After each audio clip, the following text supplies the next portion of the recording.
For the first time, we're seeing signs that this decline in growth rates is bottoming out. So we are still revising down our forecast slightly, and but we are now looking at the risk picture that's also quite different, in the sense that the worst downside risks now seem to have been mitigated. So yes, growth is going to be very moderate, but the worst case scenarios seem to be less likely now. I wouldn't say that the economic slump is over. We will have a period of continuing low growth rates, and some countries even having recessions, but the decline in growth rates have stopped.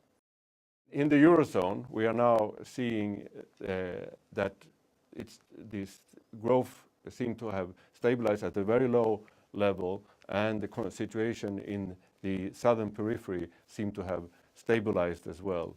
So that will be encouraging for our countries that depend so much on what's happening in the Eurozone.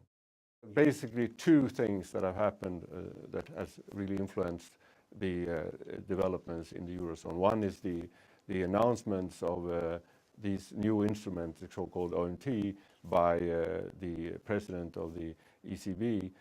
That was very important to stabilize markets in the early fall.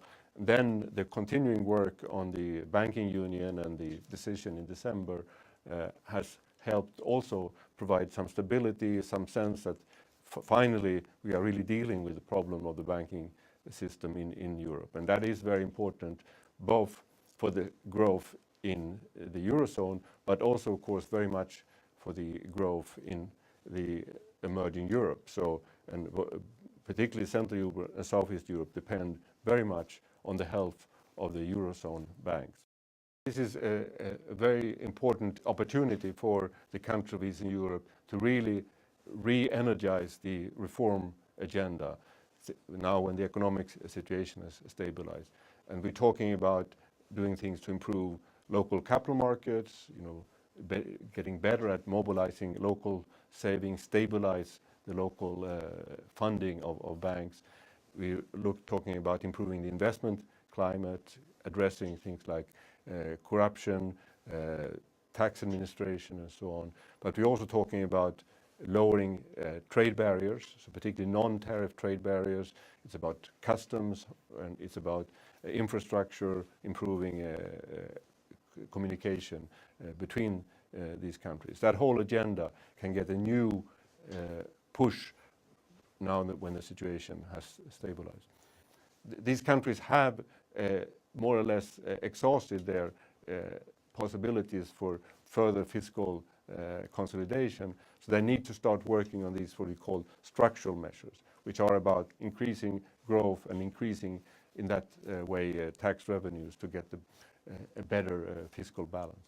Fiscal responsibility can go together with economic reform. In fact, fiscal responsibility can encourage reform.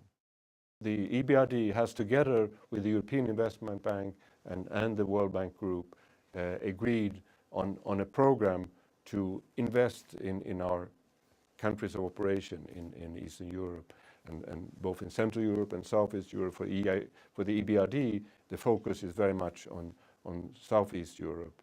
We see a need to help with the restructuring of the banking sector, to adjust to the new regulatory environment, to deal with the deleveraging process that's still going on in the region. But we also see a need to invest directly in the real economy, to work with these countries to build an industry that can support exports, an internationally competitive manufacturing sector, and so on.